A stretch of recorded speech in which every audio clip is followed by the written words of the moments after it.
Assalamu alaikum wa rahmatullahi wa barakatuh. Welcome to another edition of Hilal Live. I'm your host, Luqman Shadrack.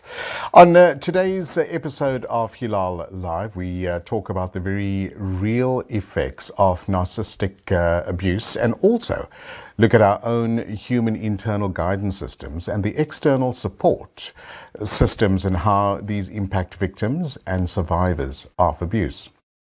Back joining us via Zoom is the author of A Cult of One, Decoding the Weapons of Narcissistic Manipulation and Control, and also a life empowerment specialist and mental health advocate, Sister Rabia Carvalho. Assalamu alaikum, Sister Rabia, and welcome back. Wa alaikum salam wa rahmatullahi wa barakatuh. Jazakallah for having me back. It's an interesting one today, I'm sure. Jazakallah so much for affording us your time. Now, when we look at narcissistic abuse, right, what types of abuse do victims of narcissistic abuse go through? That's actually an excellent question because we think narcissistic abuse isn't one thing, but it's an umbrella. So it encompasses emotional abuse, verbal abuse, psychological abuse, financial, sexual coercion, or rape or stealthing is also a part of the abuse that they go through. But there's also a dependency that's created, which is a form of abuse. There's projection, and there's also something called triangulation. So there's quite a few ways in which victims are abused. Now, there's lots been said about the physical abuse, possibly because it's something that we can all see sometimes, but there are occasions where abuse sometimes cannot be seen. Maybe it's hidden. What are the visible types of damage, or maybe we want to call it battery, that occur, which are less easy to detect? Because the manipulation that happens with narcissistic behavior is sometimes can be a ripple effect and so well hidden. Yes, it can be. It can be well hidden. And this is why it's important to understand these types of abuse, because it gives us insight into what victims are actually going through. So when we talk about emotional abuse, for instance, you can't see emotional abuse, but the victim experiences. It's things like being gaslit, where the victim is doubting their own perception. It's a verbal abuse. So there's lots of different aspects when it comes to verbal abuse. We think it's just shouting and screaming, but it's not. It's also insidious things like constant criticism or constant belittling someone. So what happens with the brain structure, for instance? We have brain structural changes. The hippocampus, which is associated to memory and learning. Now, the trauma there can lead to a reduced hippocampus volume. And that means that your memories, retrieving and making memories, are difficult. The amygdala in the brain, which is responsible for processing emotions, particularly fear, it actually becomes enlarged. So the person becomes hypersensitive and always in this kind of fight or flight mode. And your prefrontal cortex, if you were to assess a victim's brain, you would see that that prefrontal cortex is also being altered, and that's responsible for decision making. So people are not able to make decisions. There's neurotransmitter alterations that we can see by testing hormones like cortisol and serotonin and dopamine, and those of course lead to depression and anxiety. It prevents the person from being able to have a normal stress response. So the deregulation of the stress response means that people are always in a fight or flight mode. But there's an impact on physical health as well. So sleeplessness, unexplained physical symptoms. If you've got chronic pain, you've got gastrointestinal issues, you've got brain fog and fatigue. And then, of course, there's behavioral changes. If you know someone who's going through abuse, look out for behavioral changes. Things like addictions to substances, addictions to perhaps visual stimuli, and then withdrawing from social environments. Those are also signs that we see people are being abused. And then, of course, there are long-term effects like mental disorders, anxiety, panic attacks, PTSD. All of these are signs that are easily missed, but they are very, very real and very damaging. We're chatting to Sister Rabia Carvalho, who's a life empowerment specialist and mental health advocate, around the book that she's written, author of A Cult of One, decoding the weapons of narcissistic manipulation and control. Sister Rabia, when we started the interview, you gave us a couple of examples of narcissistic abuse and what the victims go through. Do you want to maybe elaborate a little on that so that our viewer can get a broader perspective on what to look out for? Absolutely. So emotional abuse can be making the victim doubt what is real, what actually happened, what didn't. So people who you hear this conversation and you'll hear one of the, if it's a couple or if it's a family member, saying to them, no, that's not what happened. This is what happens. And the victim becomes very quiet. This is gaslighting. They've been manipulated into not responding. So manipulation is another form of emotional abuse. And the silent treatment used as punishment to coerce or to control the victims, that silent treatment is a form of emotional abuse. Verbal abuse, as I said, is not just screaming, shouting, swearing, name calling, but it's that insidious kind of eating away at someone's character, where in an argument, it's not about the issue, it's about the character. With psychological abuse, abusers will use isolation, control, inducing fear. Financial abuse, we know, could be exploitation. Physical abuse, there's so much, but the ones that we don't always pick up on is the dependency. The person cannot make a decision, oh, let me quickly just phone my spouse, let me quickly just phone whoever, because they cannot make that decision. The projection is making the victim take ownership for that which actually is the challenge or the problem or the difficulty of the narcissist, or even the narcissist may triangulate, use a third party, put the victim up against someone else to create this kind of distress in the victim. And of course, sexual coercion is rife in narcissistic abuse because it's all about meeting their own needs. So there's guilting, there's shaming all the time. Those are kind of the sub-levels or the types of abuse within these various forms of abuse. Well, thank you for sharing that, and I'm sure our viewer is much appreciated with all the information that you are sharing. Now, with so much damage to the body and the brain, which more often we actually do not see, healing must be really difficult for any victim that goes through narcissistic or deals with the narcissistic behavior. What are some of the implications for that victim to carry on with their life, to maybe have other relationships, to go on in their work environment, to go on in their family environment? That's also a really good question, because the huge issue here, or a theme that we see constantly in counseling and that I experienced as well, is a lack of self-trust. If you cannot trust yourself, then you are dependent on the narcissist every time you want to make a decision on anything, whether it's what to cook in the evening if it's an intimate relationship, or it's how to send an email if it's a work relationship. So the issue of lacking self-trust is a huge, huge issue. And that's going to have ramifications for other relationships, because if you don't trust yourself, then you cannot really engage appropriately in other relationships. I'll give you an example. There's a client of mine, we'll just call her Magda. Now, Magda went through abuse for 25 years. Sure. When she eventually decided that it was time to leave, she actually couldn't make the most basic decisions for herself. She couldn't determine things like, I have to get up and I have to go and take a shower. She couldn't function, because that lack of self-trust erodes the person's abilities to make decisions on the tiny things as well as the big things. So in this process, is it advised that, the victim goes for help? Do they rely on family? Do they rely on work colleagues? Because surely in that situation, it's going to be difficult for somebody to get out of that.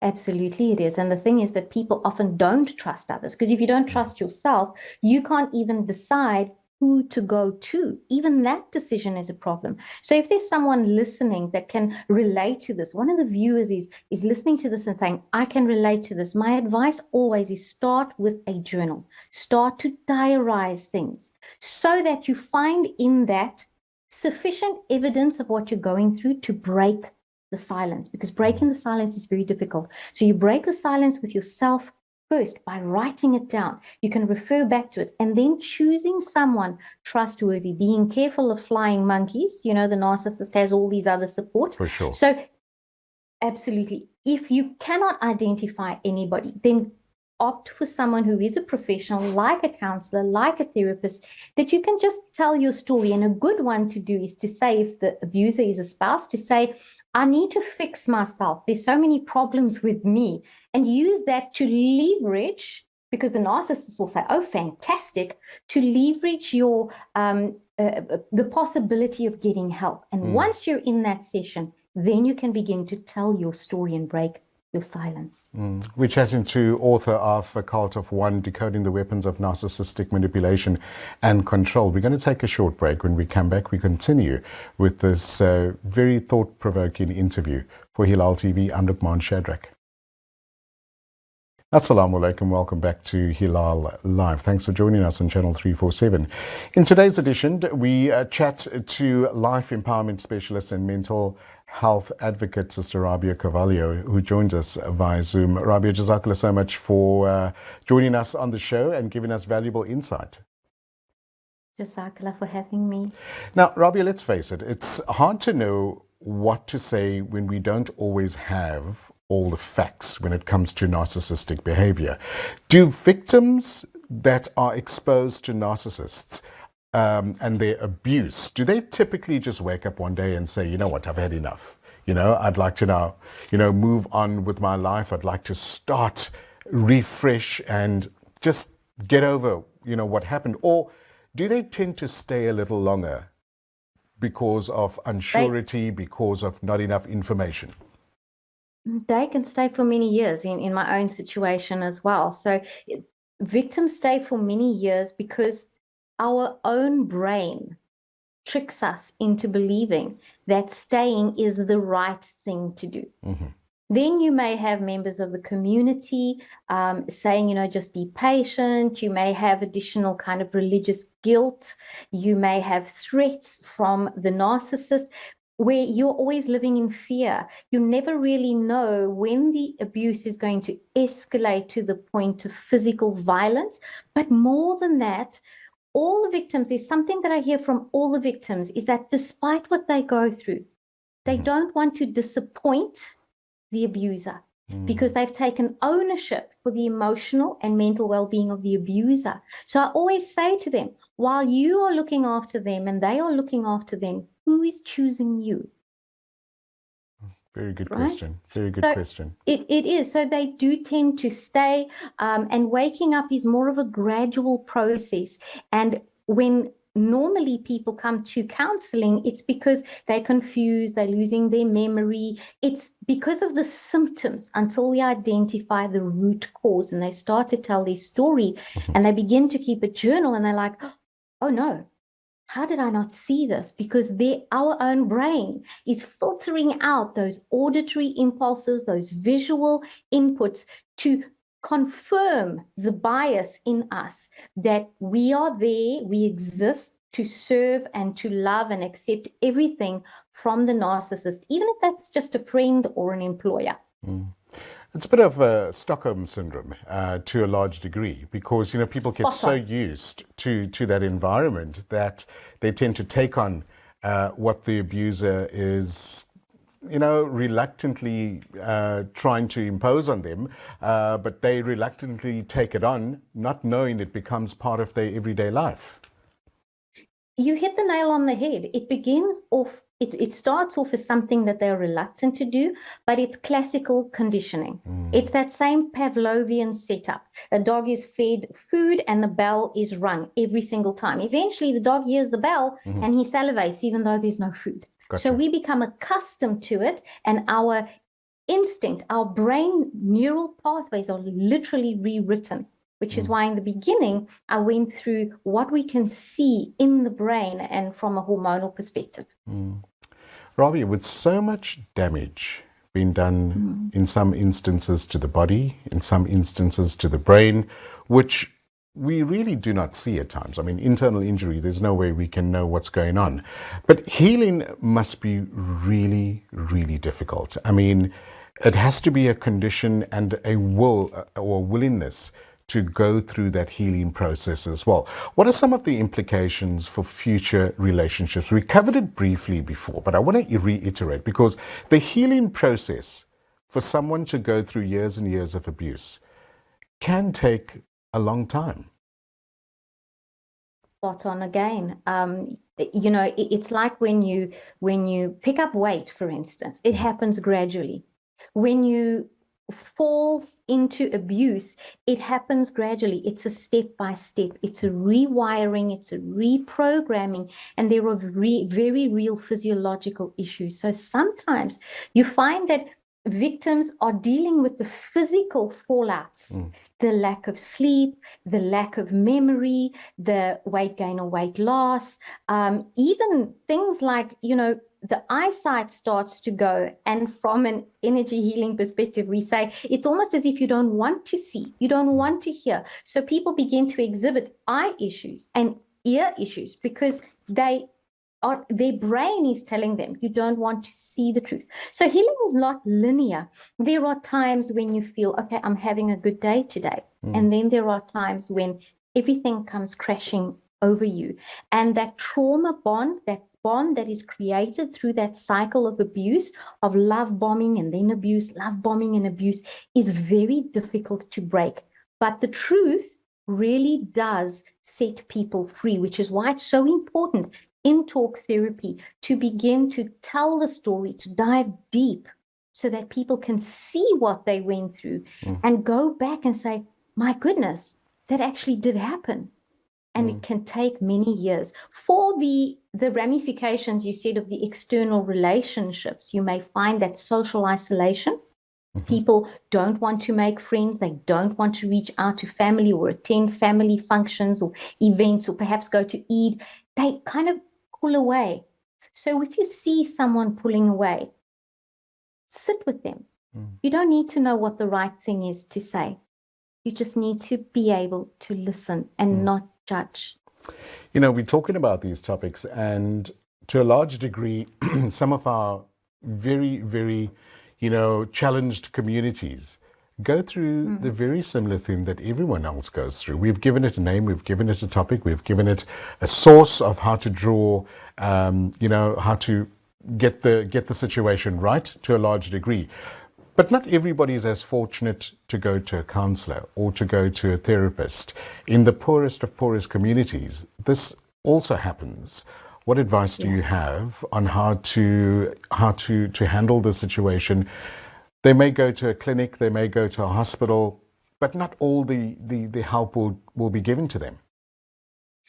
You know, often they will go for a symptom, and so the help isn't given because the medical fraternity, the whole point of medicine, traditional allopathic medicine, is to treat a symptom.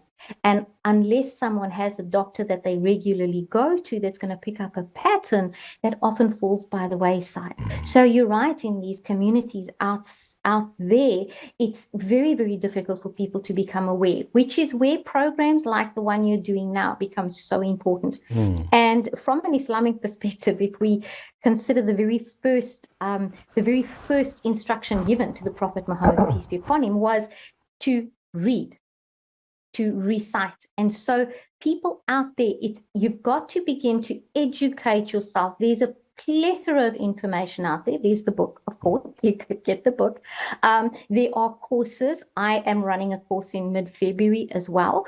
The social media, there is so much information out there that and technology is such that even if you're living in a rural area, 10 to 1, there is access to social media. But it's our responsibility, those of us who know, to spread the information, to share the information. Don't wait and ask a question. Share the knowledge and then let people do with that what they will. In closing, I just want to find out very quickly, when people have read your book, when they've attended maybe one of your courses and workshops, is it a bit of an epiphany that they realize, hold on, I went through all of this, or I'm still going through this, and thank you for sharing? It's an epiphany in that perspective, and also from the perspective of, oh my goodness, I'm not alone. Okay. Because the phraseology that narcissists use is almost identical. The way they guilt and blame and constantly criticize, the words they use are almost identical. When people start talking around that room and they start saying, what? They said that? I got the same thing. They did that. I got the same thing. There's the sense of breaking of isolation. And this is why it's so great when victims come together, survivors that come together, because you're only a victim until you become aware. Of course. And then you become a survivor. Gotcha. Brilliant. Rabia, where can our viewers find more about your workshops, your book, and maybe some of the courses that you're going to be delivering? Well, if they were to Google the word Life Coach Rabia, they will find me on all of the socials. They can email me, info@lifecoachrabia.com or info@rabiacarvalho.com. And the website, of course, is www.rabiacarvalho.com. There's a free quiz on there to check, what is your relationship style? Okay. What is your archetype? Are you at risk, first of all? And that quiz is free. You can take it at any time. And then find me on the social media or email me, and we may contact that way. Stunning. Rabia, thanks so much once again for coming on board and delivering valuable information that our audience will definitely utilize. We wish you a lovely evening. Assalamu alaikum. Jazakallah for doing this. Wa alaikum salam wa rahmatullahi wa barakatuh. And there we go. That's another edition of Hilal Live. We're back tomorrow between 7 and 7:30, inshallah. My apologies, 7:30 and 8. We have a bit of a slight time change. From all of us from the Cape Town branch, Sahel Barnes, Mohammed Parker, and myself, Luqman Shadrack, have a great evening. Assalamu alaikum.